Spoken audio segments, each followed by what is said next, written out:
The familiar stretch of Maple Street unfolded before me like a photograph slowly developing in my mind. 9 months of desert dust and endless sand had made me forget how green Texas could be in spring. How the oak trees formed a canopy over the sidewalks where I used to walk with Michael, planning our future in the little blue house with white shutters that waited for me at the end of this very street. My name is Daniela Smith. I'm 32 years old and a decorated Army sergeant. This is the story of how I discovered that home isn't a place you can trust to wait for you. The black Chevy Silverado felt foreign under my hands after months of driving military vehicles over rocky terrain in Afghanistan. Everything here seems smaller somehow, more fragile, like I might break it if I move too quickly. The deployment had been successful by all military standards. We'd completed our mission with minimal casualties, had even been commended for our work with local communities. But success in war doesn't prepare you for the quiet devastation of betrayal at home. Before we jump back in, tell us where you're tuning in from, and if this story touches you, make sure you're subscribed, because tomorrow I've saved something extra special for you. I pulled into what should have been my driveway and immediately noticed the red Honda Civic parked where my truck used to sit before deployment. A child's bicycle lay on its side near the front steps, bright pink with streamers hanging from the handlebars. Michael had always wanted children, had pointed out houses with swing sets and talked about the sound of little feet running through our hallways. Those conversations felt like they belonged to someone else now, someone who still believed in futures that couldn't be stolen. The front yard that I'd spent weekends mowing and edging before my deployment now showed signs of different care, different priorities. A vegetable garden had been planted where Michael and I had planned to put a fire pit. Children's toys scattered across the lawn like colorful evidence of a life I didn't recognize. The mailbox still read Smith, but underneath, someone had added Delgado in neat block letters.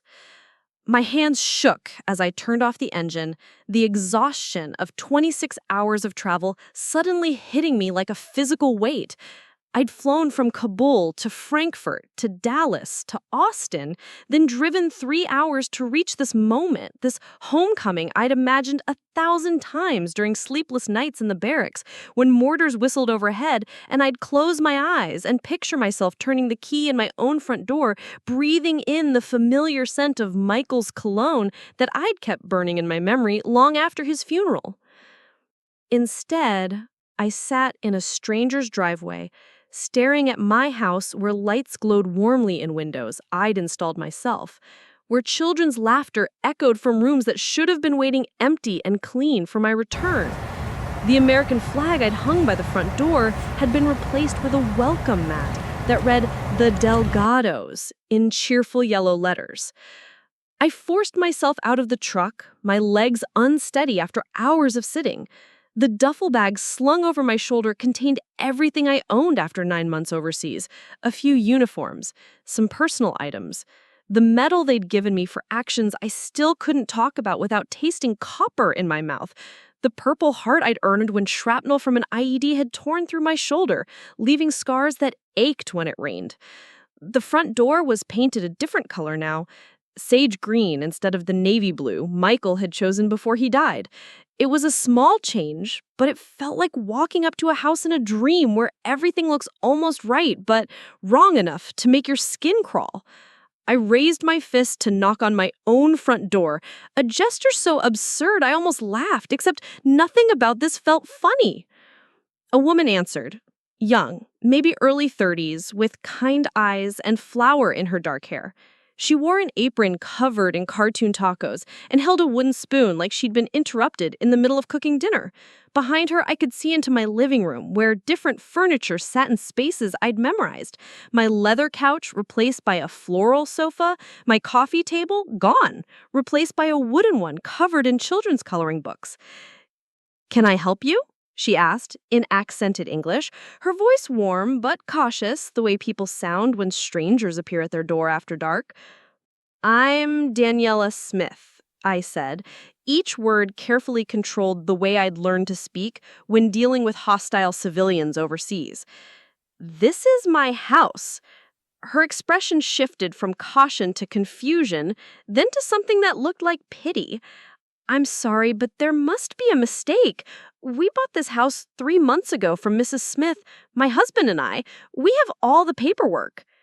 The world tilted sideways, like when an explosion goes off too close and your inner ear stops working properly. Mrs. Smith, she'd said, not the previous owner, not the seller, but Mrs. Smith, as in my mother, as in the woman who raised me, who kissed my forehead before I left for deployment, who promised to keep an eye on the house while I was serving my country. Could you show me the paperwork? I heard myself ask, though my voice sounded like it was coming from underwater. She disappeared for a moment, returning with a manila folder thick with documents. The deed was right on top, my address, my property description, but signed by Patricia Smith with power of attorney listed as the reason for sale. The signature looked nothing like mine, but there it was, legal and binding, proof that while I was defending freedom overseas, my own mother had sold my sanctuary to strangers. We had no idea anyone else had a claim to the property, Mrs. Delgado said softly.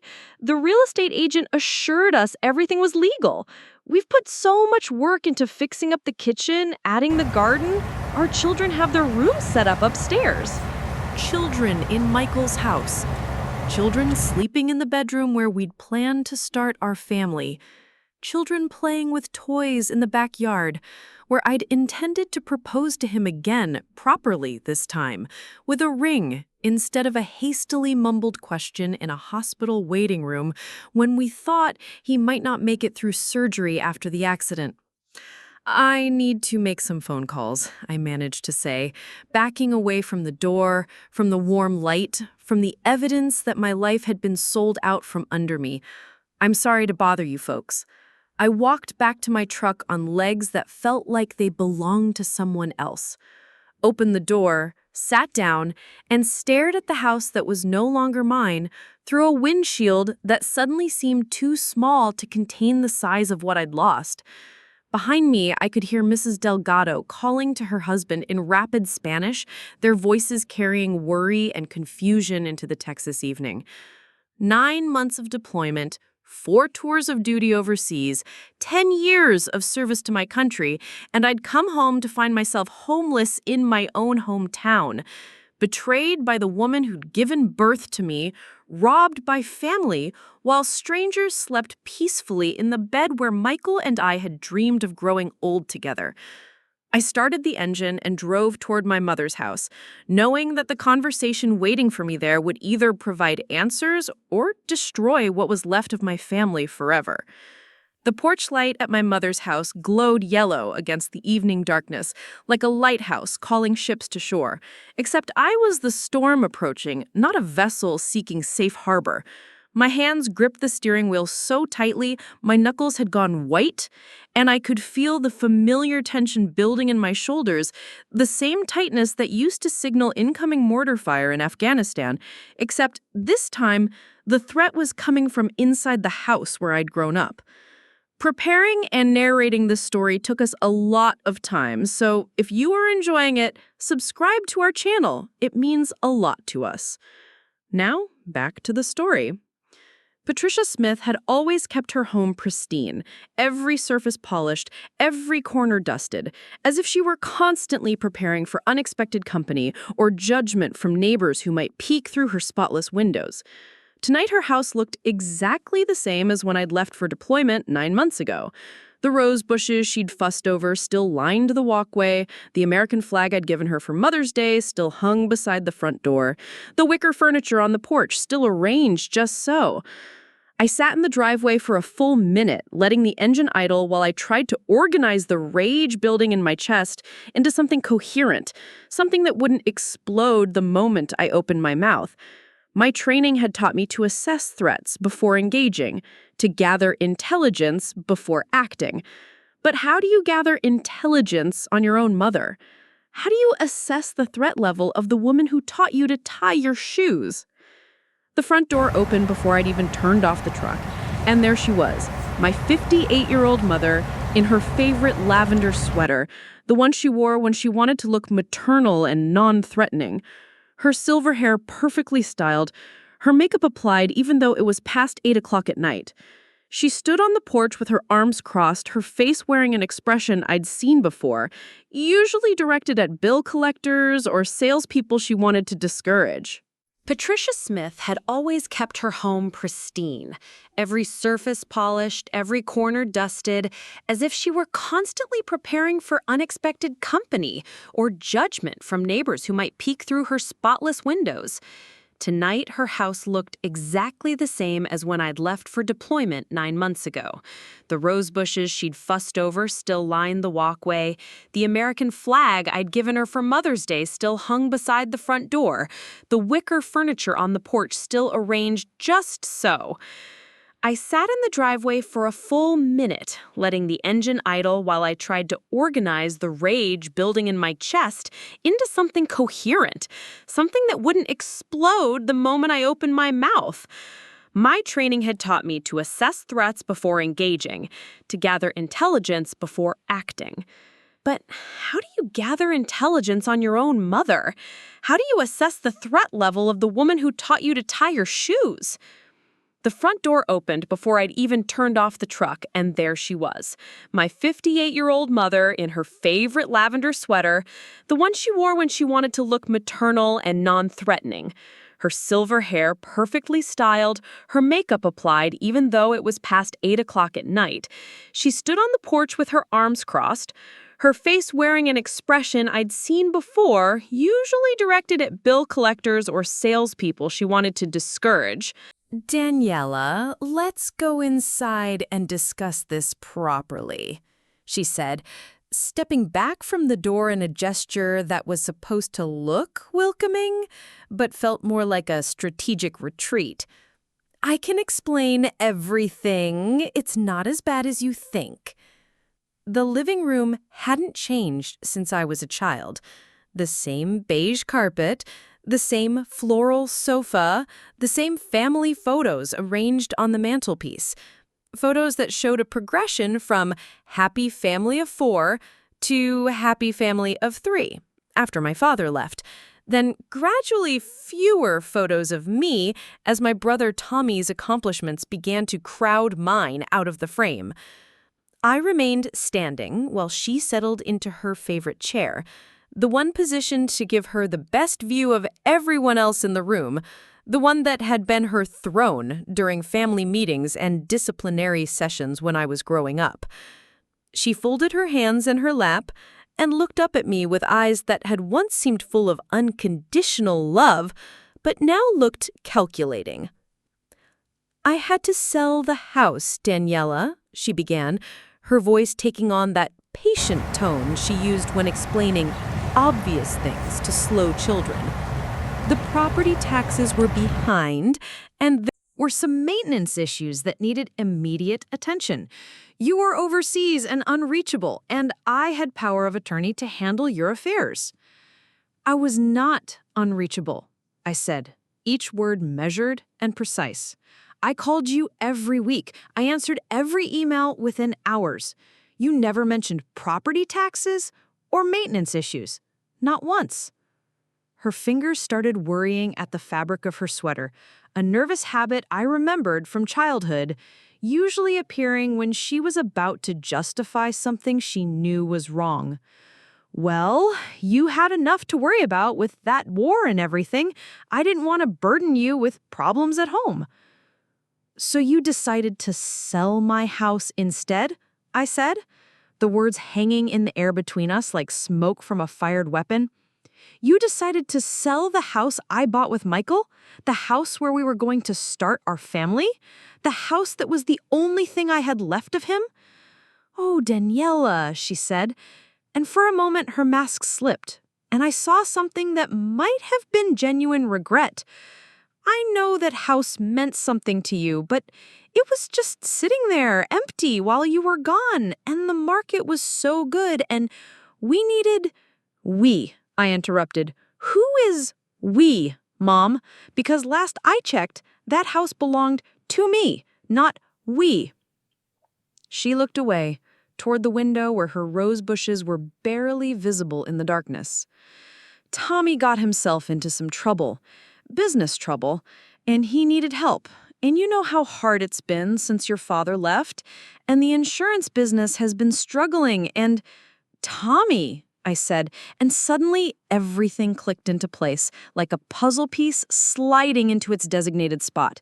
You sold my house to bail out Tommy again. It's not like that, she protested, standing up now, pacing toward the kitchen, then back toward me. Tommy has so much potential, Daniela. He just needs a little help getting on his feet, and then he'll pay everything back with interest. You know how business works. Sometimes you have to invest. How much? How much what? How much of my house money went to Tommy's latest failure? She was quiet for so long, I thought she might not answer. Then finally, in a voice barely above a whisper, most of it. The rage I'd been holding back broke through my carefully constructed control like water through a cracked dam. Most of it, I repeated. You sold my house, my home, the place where Michael and I planned to build our life, and you gave most of the money to your golden child to throw away on another one of his schemes? Don't talk about your brother that way, she snapped, her maternal facade finally cracking.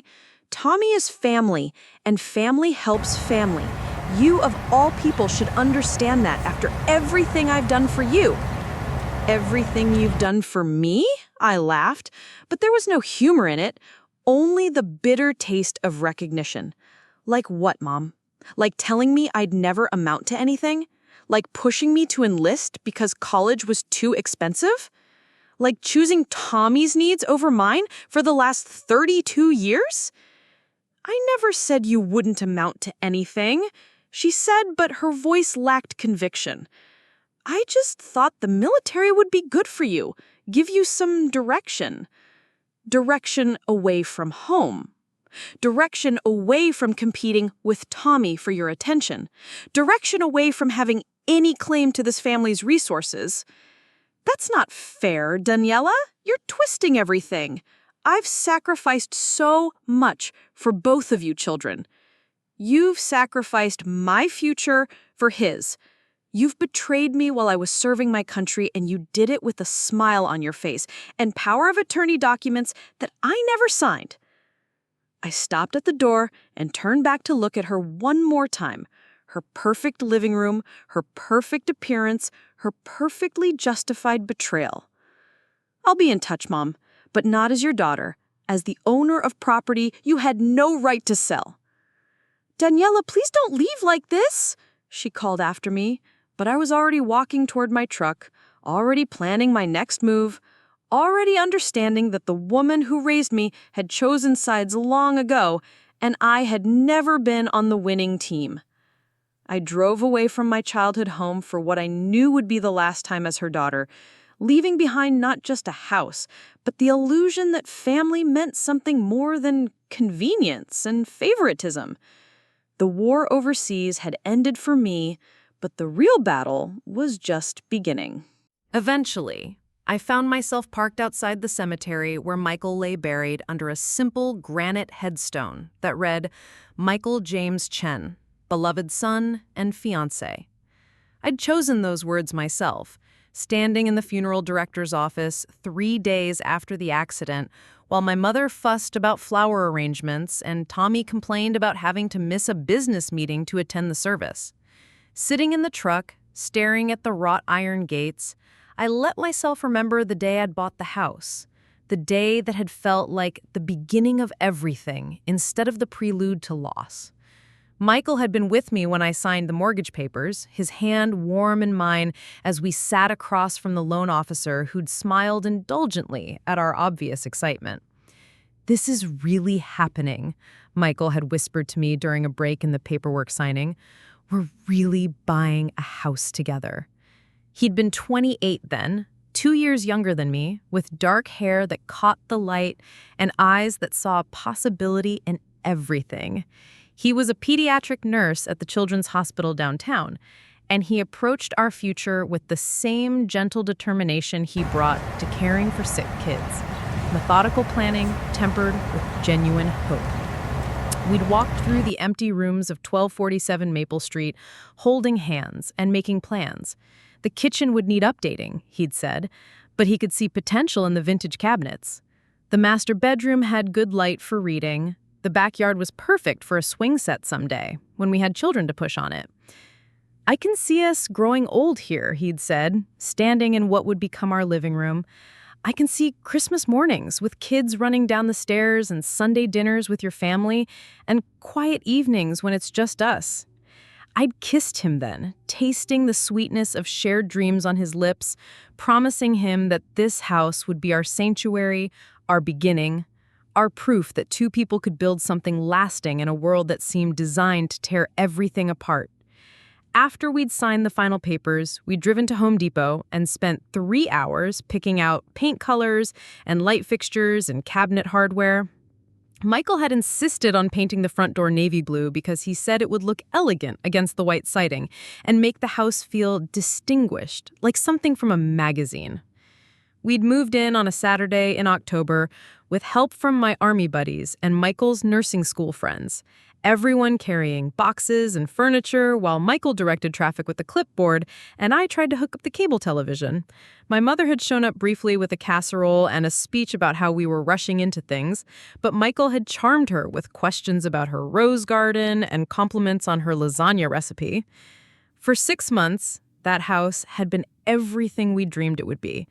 Michael had painted the bedroom walls a soft yellow that caught the morning light.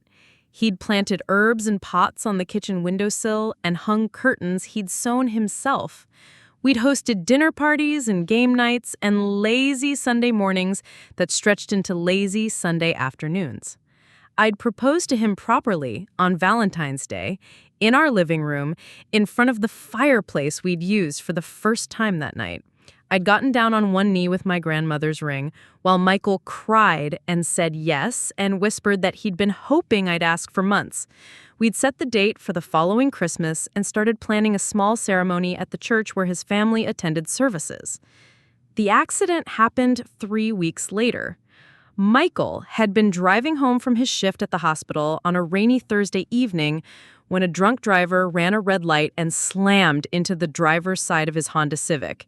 He'd died on impact, the paramedics told me later, though they'd tried to resuscitate him for 27 minutes before giving up. I'd been in the field when I got the call, conducting training exercises with my unit, when my commanding officer had pulled me aside with an expression I'd never seen before. The funeral was surreal, a blur of flowers and tears and casseroles brought by people who wanted to help but didn't know how.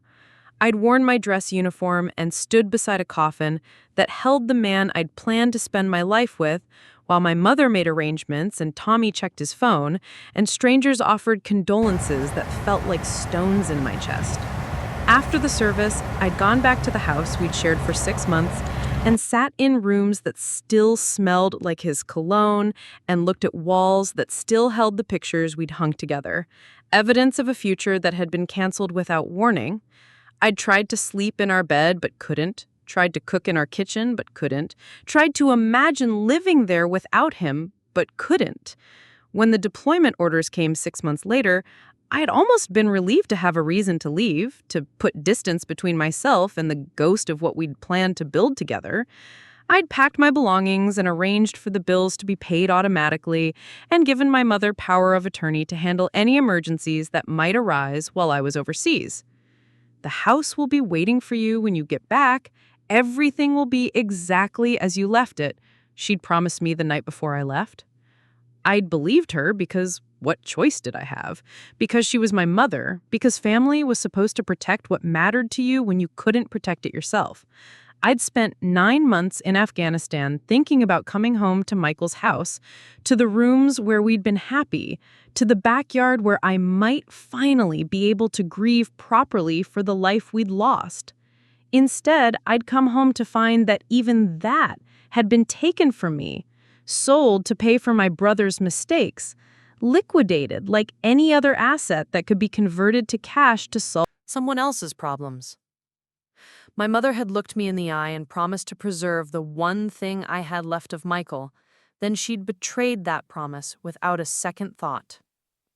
Sitting outside the cemetery in the darkness, I finally understood what my father had tried to tell me the day he'd left our family when I was 16. "Your mother loves conditionally, Daniela," he'd said, loading his suitcase into his car. "She loves what serves her purposes, and she'll sacrifice anything that doesn't, including people." I defended her then, called him bitter and angry and wrong, but now, sitting in my truck with nowhere to go and no home to return to, I could see the pattern that had always been there. The favoritism disguised as maternal love, the manipulation disguised as family loyalty, the betrayal disguised as necessary sacrifice. My phone buzzed with a text message from Tommy. "Heard you stopped by Mom's house tonight. Sorry about the mix-up with the house, but you know how business is. Sometimes you gotta roll with the punches." Roll with the punches. Like losing my home was just another setback. Like having my trust violated was just another business transaction. Like 9 months of military service meant nothing compared to his latest failed venture. I deleted the message without responding and scrolled through my contacts until I found the number I was looking for. Sergeant Clara Mitchell, my former commanding officer, and the closest thing I had to family that I could trust. It was time to stop grieving and start fighting. Clara Mitchell answered on the second ring, her voice sharp and alert despite the late hour. "Daniela Smith, if you're calling me at 11:30 at night, this better be because you're drunk celebrating your homecoming or because someone's shooting at you." "Neither," I said, gripping the phone tighter. "But I could use some advice from someone who knows how to fight battles that aren't covered in the field manual." There was a pause. Then her voice softened with the kind of concern that only comes from someone who's pulled you out of actual foxholes. "What happened, soldier? Talk to me." I told her everything. The house, the strangers, the forged documents, my mother's betrayal, Tommy's debt, the money that should have been mine. Sitting in my truck outside a cemetery at midnight, feeling more lost than I ever had felt during 4 tours of combat. Clara listened without interrupting, the way she'd trained herself to do during mission briefings when details mattered and emotions could wait. Jesus, Daniela. And here I thought my divorce was complicated. "Meet me at Millie's Diner tomorrow morning, 0800 hours, and bring copies of any paperwork you have. We're going to figure this out." Clara looked exactly the same as she had the day I'd left for deployment. Short gray hair, sharp blue eyes that missed nothing, and hands that stayed steady whether she was field stripping a rifle or signing discharge papers. She'd served 3 tours in Iraq before taking the desk job that had made me my commanding officer, and she approached civilian problems with the same methodical precision she'd brought to military operations. "First things first," she said, sliding a cup of black coffee across the diner table toward me. "You're thinking like a victim instead of like a soldier, and that's not going to get your house back or your dignity intact." I started to protest, but she held up a hand that commanded respect for Marines twice her size. "I'm not saying you don't have a right to be angry, Daniela. What your mother did was unconscionable. But anger without strategy is just noise, and noise doesn't win battles." She pulled out a leather portfolio and clicked her pen with the precision of someone loading ammunition. "Tell me about the power of attorney documents. When did you sign them? What did they authorize? And don't tell me you don't remember, because soldiers remember details about important paperwork." "I never signed any power of attorney documents," I said, the words coming out more forcefully than I had intended. "I gave her verbal permission to handle utilities and maybe emergency repairs, but nothing that would authorize selling property." Clara's expression shifted into what I recognized as her tactical assessment mode, the look she got when she was calculating odds and planning approaches. "Then what you're describing isn't just family betrayal, Daniela, it's fraud. And fraud is a criminal matter, which means you have options beyond family therapy and hurt feelings." She made a note in her portfolio then looked up at me with the kind of direct eye contact that had made recruits confess to infractions they hadn't even committed yet. "I'm going to connect you with someone, Beth Rodriguez. She's a civilian attorney who specializes in elder fraud and power of attorney abuse. She's sharp, and she doesn't get emotional about family dynamics, which is exactly what you need right now." "I can't afford a lawyer, not after 9 months without income."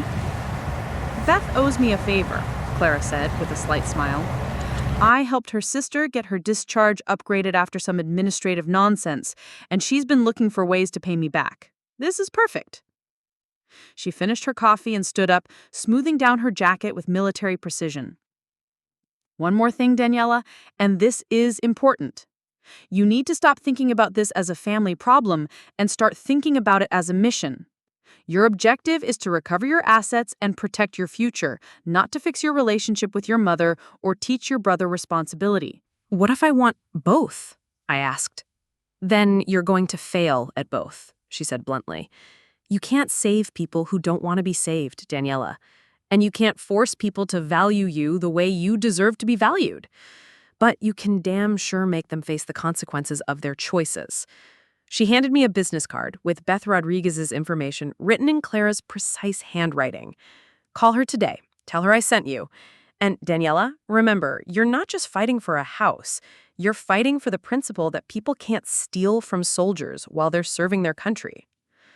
I watched her walk out of the diner, her posture as straight and purposeful as it had been the day she'd pinned my purple heart to my dress uniform, feeling for the first time since I'd arrived home that maybe I wasn't completely alone in this fight. Beth Rodriguez's office occupied the second floor of a converted Victorian house downtown, her waiting room decorated with framed degrees and commendations that suggested someone who took pride in fighting for people who couldn't fight for themselves. She greeted me with a firm handshake and the kind of direct gaze that made me understand why Clara trusted her. "Clara told me about your situation," she said, settling behind a desk covered with legal pads and case files.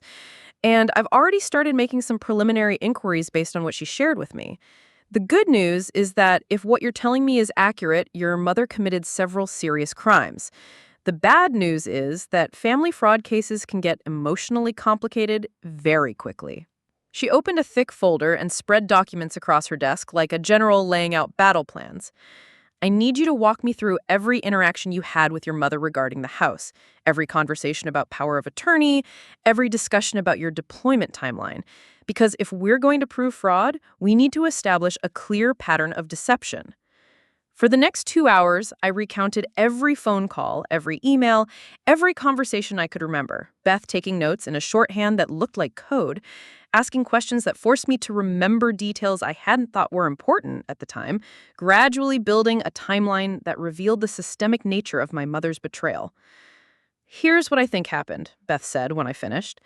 "Your mother saw an opportunity when you deployed to solve her financial problems using your assets.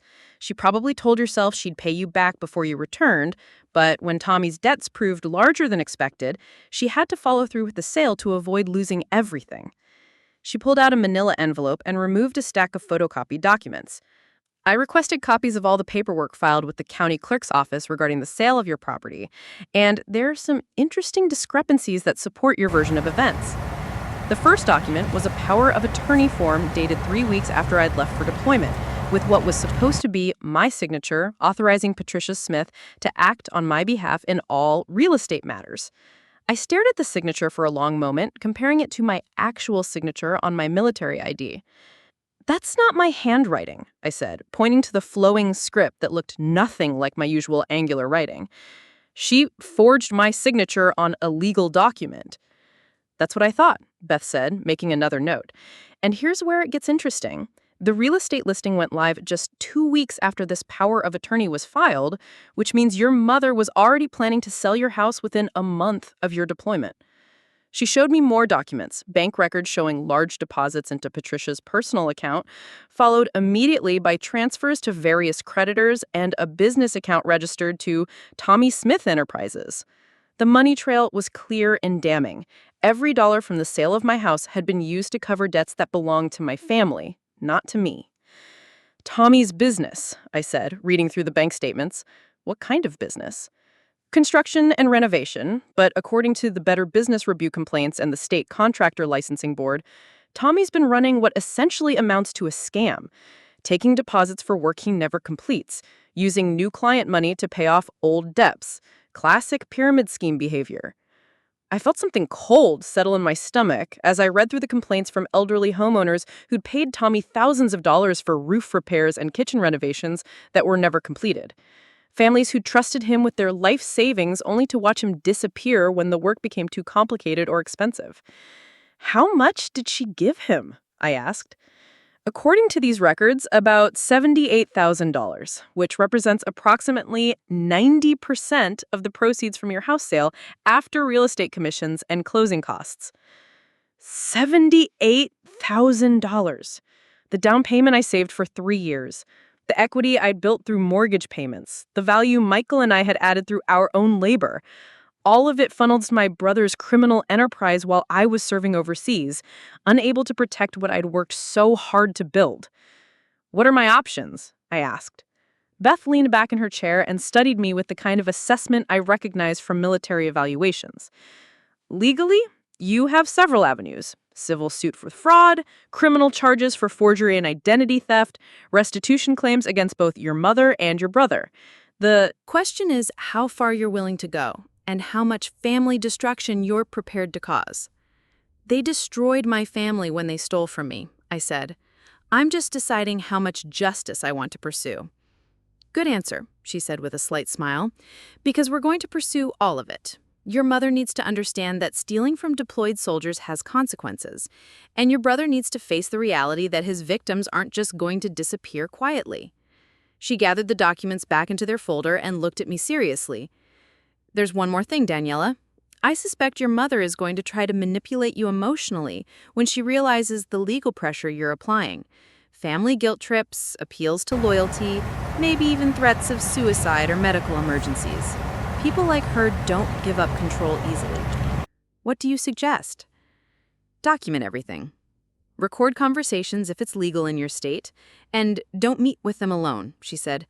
And Daniela, remember that you're not responsible for fixing the consequences of their choices. You're only responsible for protecting yourself and seeking justice for what was taken from you. I left her office with a clear plan and a renewed sense of purpose.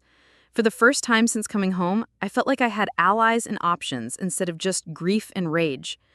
The paper trail didn't lie, and neither did the law. My mother and Tommy had made choices that had consequences, and those consequences were about to catch up with them. The invitation came 2 days after my meeting with Beth Rodriguez, a cheerful voicemail from my mother suggesting we have a proper welcome home dinner Sunday evening at her house. Just family, she said, so we can celebrate your safe return and work through any misunderstandings about the house situation. Misunderstandings. She'd called them misunderstandings, like fraud and forgery were simple communication errors that could be resolved over pot roast and mashed potatoes. I almost deleted the message without responding, but Clara reminded me that sometimes you have to walk into the trap to spring your own. I arrived at my mother's house carrying a digital recorder in my jacket pocket and Beth Rodriguez's business card in my wallet, backup for the confrontation I knew was coming. The smell of Sunday dinner greeted me at the door, familiar and nauseating, like a childhood memory that had turned toxic. Tommy was already there, sprawled across the living room couch, in jeans and a polo shirt that probably cost more than most people's car payments. He looked exactly the same as he had before my deployment, still handsome in the effortless way that got him out of trouble his entire life, still carrying himself like someone who'd never faced real consequences for his actions. "There's the war hero," he said without getting up, his tone containing just enough mockery to cut while maintaining plausible deniability. "Mom's been cooking all day just for you." My mother emerged from the kitchen wearing her best dress and her brightest smile, the one she used for church socials and neighborhood association meetings. "Daniela, sweetheart, you look so much better than the other night. I was worried you were having some kind of breakdown, but you know how stressful transitions can be." She guided me toward the dining room where she had set the table with her good china and lit candles that flickered like tiny beacons of false warmth. The meal was elaborate enough to feed 8 people instead of 3. Pot roast with vegetables, homemade rolls, green bean casserole, and apple pie still warm from the oven. "I wanted tonight to be special," she said as we sat down, to remind us all that we're family, and family sticks together no matter what challenges we face. Tommy served himself generous portions while launching into a monologue about his latest business venture, something involving flipping houses and government contracts that sounded impressive until you realized he was essentially describing a more elaborate version of the same scam he'd been running for years. The profit margins are incredible. I'm talking about turning $30,000 investments into six-figure returns within 18 months. Daniela, you should consider getting involved once you figure out your next move. My next move, I said, setting down my fork, involves recovering the money you stole from me. The temperature in the room dropped 10 degrees. My mother's smile froze in place while Tommy's expression shifted from casual arrogance to defensive irritation. I didn't steal anything from you. Mom made a business decision to help family. And if you can't understand the difference between theft and family support, then maybe you spent too much time in the desert. Family support? I repeated, pulling out my phone and activating the recording app. Is that what you call forging my signature on power of attorney documents, then using the proceeds from my house to cover your gambling debts and business failures? My mother's fork clattered against her plate. Daniela, that's enough. We're having a nice family dinner, and I won't have you ruining it with wild accusations and legal threats. Wild accusations? I said, standing up and pulling the bank records from my jacket. Like the fact that you transferred $78,000 from the sale of my house directly to Tommy's business account? Wild accusations like the power of attorney you filed with a forged signature 3 weeks after I deployed? Tommy's face had gone pale, but his voice remained defiant. Prove it! I intend to, I said. My attorney has already filed preliminary motions for fraud and identity theft. The FBI takes crimes against military personnel very seriously, especially when they involve forged federal documents. You called the FBI on your own family? My mother whispered, her carefully constructed maternal facade finally cracking. After everything I sacrificed for you, after all the years I supported you and believed in you when no one else would? You supported Tommy, I said. You believed in Tommy. You sacrificed me for Tommy, just like you've done my entire life. And this time, it's going to cost you everything. Tommy stood up, knocking his chair backward. You always were jealous of me, Daniela. Always bitter that Mom could see I had more potential than some grunt who couldn't hack it in the real world. The words hit like shrapnel in my chest, the same contempt I'd heard from him since childhood, amplified by 9 months of deployment where I'd risked my life while he'd stolen my future. Potential? I said, walking around the table toward him. Is that what you call defrauding elderly homeowners? Potential? Is that what you call taking money under false pretenses and disappearing when the work gets difficult? His confidence wavered for the first time as he realized I knew about his other victims, about the complaints and the investigations that were building around his business practices. Those are just misunderstandings, he said, backing toward the kitchen. Unhappy customers who don't understand how construction works. Show him the photos, Mom, I said, turning back toward my mother who was now crying into her napkin. Show him what your golden boy's potential looks like when it destroys other people's homes. My mother looked up at me with eyes that had gone from warm brown to cold amber. You're destroying this family, Daniela. You're tearing apart everything I've worked to build just because you can't accept that sometimes sacrifices have to be made. I made the sacrifices. I served 4 tours. I lost the man I loved. I came home to nothing because you decided Tommy's failures were more important than my future. And now you're going to face the consequences of that choice. I walked toward the door, leaving behind the elaborate dinner and the family that had never really included me anyway. My attorney will be in touch about restitution and the criminal charges. And if either of you tries to contact me directly or attempts to manipulate me emotionally, those conversations will be recorded and used as evidence. Behind me, I could hear my mother calling my name, her voice breaking with what might have been genuine remorse or might have been panic at losing control of the narrative she'd constructed.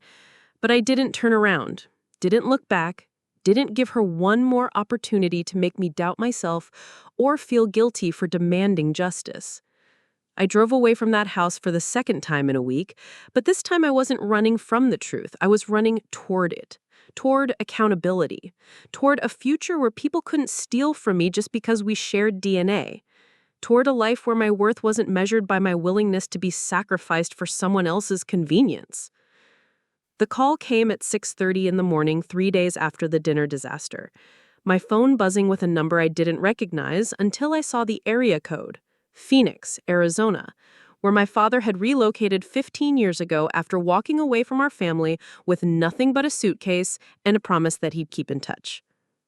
Daniela, I heard about the house situation. I sat up in the motel bed where I had been staying since coming home. Nowhere else to go except the childhood bedroom my mother had offered like a consolation prize. How did you hear about it? Small towns have big ears, he said. And I've been keeping track of you, daughter, whether you knew it or not. Military commendations, deployment schedules, homecoming dates. A father doesn't stop caring just because he stops living in the same house. There was something in his voice that I hadn't heard since I was a child, a gentleness that my mother had always claimed was weakness, but that felt like strength now, like someone who'd learned to speak truth without needing to control the outcome. I also know about Tommy's business troubles, he continued. The complaints, the investigations, the pattern of taking money and disappearing when things get complicated. I've been watching that situation develop for over a year now. Watching or waiting, I said. Both, he admitted. Waiting for the right moment to act and watching to see if my mother would finally understand what she'd created by enabling him for so long.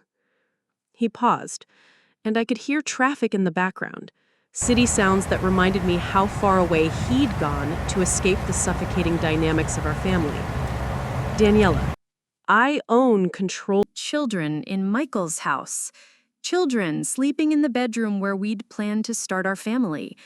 Children playing with toys in the backyard where I'd intended to propose to him, again, properly this time, with a ring, instead of a hastily mumbled question in a hospital waiting room when we thought he might not make it through surgery after the accident. I need to make some phone calls, I managed to say, backing away from the door, from the warm light, from the evidence that my life had been sold out from under me. I'm sorry to bother you folks. I walked back to my truck on legs that felt like they belonged to someone else, opened the door, sat down, and stared at the house that was no longer mine, through a windshield that suddenly seemed too small to contain the size of what I'd lost. Behind me, I could hear Mrs. Delgado calling to her husband in rapid Spanish, their voices carrying worry and confusion into the Texas evening. 9 months of deployment, 4 tours of duty overseas, 10 years of service to my country, and I'd come home to find myself homeless in my own hometown, betrayed by the woman who'd given birth to me, robbed by family while strangers slept peacefully in the bed where Michael and I had dreamed of growing old together. I started the engine and drove toward my mother's house, knowing that the conversation waiting for me there would either provide answers or destroy what was left of my family forever. The porch light at my mother's house glowed yellow against the evening darkness, like a lighthouse calling ships to shore, except I was the storm approaching, not a vessel seeking safe harbor. My hands gripped the steering wheel so tightly my knuckles had gone white, and I could feel the familiar tension building in my shoulders, the same tightness that used to signal incoming mortar fire in Afghanistan, except this time the threat was coming from inside the house where I'd grown up. Preparing and narrating this story took us a lot of time, so if you are enjoying it, subscribe to our channel. It means a lot to us. Now, back to the story. Patricia Smith had always kept her home pristine, every surface polished, every corner dusted, as if she were constantly preparing for unexpected company or judgment from neighbors who might peek through her spotless windows. Tonight, Her house looked exactly the same as when I'd left for deployment 9 months ago. The rose bushes she'd fussed over still lined the walkway. The American flag I'd given her for Mother's Day still hung beside the front door. The wicker furniture on the porch still arranged just so. I sat in the driveway for a full minute, letting the engine idle while I tried to organize the rage building in my chest into something coherent, something that wouldn't explode the moment I opened my mouth. My training had taught me to assess threats before engaging, to gather intelligence before acting. But how do you gather intelligence on your own mother? How do you assess the threat level of the woman who taught you to tie your shoes? The front door opened before I'd even turned off the truck. And there she was, my 58-year-old mother in her favorite lavender sweater, the one she wore when she wanted to look maternal and non-threatening. Her silver hair perfectly styled, her makeup applied even though it was past 8 o'clock at night. She stood on the porch with her arms crossed, her face wearing an expression I'd seen before, usually directed at bill collectors or salespeople she wanted to discourage. "Daniela, honey," she called out as I climbed out of the truck. "What a wonderful surprise! I wasn't expecting you until next week." The warmth in her voice felt like acid on an open wound, artificial and burning. I walked up the steps slowly, each footfall deliberate, the way I'd learned to approach potentially dangerous situations overseas. Keep your hands visible, stay calm, watch for sudden movements. "We need to talk, Mom," I said, stopping just outside her reach, "about my house." Her smile flickered for just a moment, like a light bulb with a loose connection, then brightened again with increased wattage. "Oh, sweetie, let's not start with unpleasant business. You just got home from that awful place. Come inside. I'll make you some coffee. You look exhausted." "I am exhausted," I said, not moving toward the door. "I'm exhausted from traveling for 26 hours to come home to find strangers living in my house, strangers with legal documents showing that you sold my property while I was deployed." She sighed the way she used to when I was a teenager and had disappointed her by coming home past curfew or bringing home a report card with B's instead of A's. That particular sigh meant I was being unreasonable, and she was the long-suffering mother who had to deal with my dramatics. People's money. And it was always going to collapse eventually. I just chose to control when and how. Beth cleared her throat, bringing the focus back to the legal realities. "The choice now is simple. Tommy, you can face criminal charges for fraud and identity theft, or you can agree to full restitution and immediate cessation of all business activities that involve taking deposits from clients. And Patricia," she continued, "you can face charges for forgery and conspiracy, or you can transfer the deed restrictions and remaining equity from Daniela's house sale into an account that compensates her for her losses." My mother looked around the room like a trapped animal, searching for an escape route, finding only faces that refused to be swayed by tears or manipulation. "Daniela, please, you can't let them destroy your family over money." "You destroyed our family when you chose to steal from me," I said, the words coming out steady and final. "You destroyed it when you decided Tommy's failures were more important than my service. And you destroyed it when you looked me in the eye and lied about protecting what mattered to me." Tommy slammed his hand on the table, a last desperate attempt to regain control through intimidation. "This is insane, Dad. You can't side with her against your own family." "I am siding with family," my father said. "I'm siding with the daughter who served her country with honor instead of the son who spent 15 years stealing from anyone foolish enough to trust him." The silence that followed was broken only by my mother's quiet crying, the sound of someone finally understanding that manipulation and guilt trips wouldn't work anymore, that consequences had arrived despite years of successful avoidance. "We'll sign whatever documents you need," she said finally, her voice barely audible. "Just please don't press criminal charges against Tommy. He's still my baby." "He's a 30-year-old criminal," I said. "And it's not my job to protect him from the consequences of his choices anymore." But even as I said it, I felt the weight of victory, mixed with something that might have been grief for the family that could have been if different choices had been made years ago. The paperwork took 3 weeks to finalize: restitution agreements, asset transfers, and the legal framework that would govern our family's future relationships, or lack thereof. My mother liquidated her retirement accounts to cover the shortfall between the house sale proceeds and what I was owed, while Tommy signed agreements that effectively ended his construction business and required him to work legitimate jobs under court supervision. I used part of the settlement money to buy out the Delgados' mortgage, allowing them to keep the house they'd purchased in good faith while securing clear title to property I no longer wanted. The rest went into accounts that would fund whatever came next for me, a future that didn't depend on family approval or inherited dysfunction. The morning the final documents were signed, I drove to my father's hotel where he was preparing to return to Phoenix. "This doesn't fix everything between us," I told him, standing in the parking lot beside his rental car. 15 years of absence doesn't get erased by 3 weeks of justice. "I know," he said, "and I'm not asking for forgiveness or reconciliation. I'm asking for the chance to be the father you deserve now, instead of continuing to be sorry for the father I wasn't then." He handed me a business card with his Phoenix address and phone number. "If you ever want to see what life looks like when you build it yourself, instead of inheriting someone else's problems, there's always a place for you in Arizona."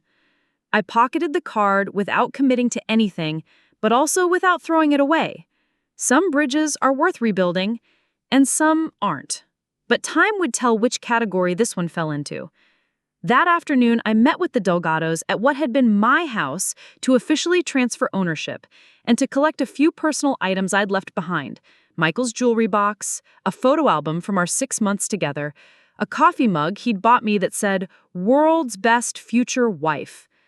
Mrs. Delgado insisted on making me lunch while her children played in the backyard that Michael and I had planned to fill with our own kids someday. Watching them laugh and run through sprinklers, I felt something that wasn't quite peace, but wasn't pain either.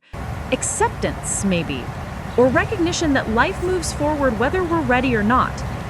"Are you sure about this?" Mr. Delgado asked as I signed the final papers. "Giving us the house for what we paid instead of market value? It's very generous, but we don't want you to regret it." "This house deserves to be a home for people who can appreciate it," I said. "My memories here are complicated, but yours don't have to be." Walking away from 1247 Maple Street for the last time, I felt lighter than I had since coming home from deployment. Not because I had forgotten Michael or stopped missing what we had planned together, but because I had finally stopped carrying other people's choices as my own burden. My phone buzzed with a text from Clara. "Heard everything went according to plan. Proud of you, soldier. Now what's next?"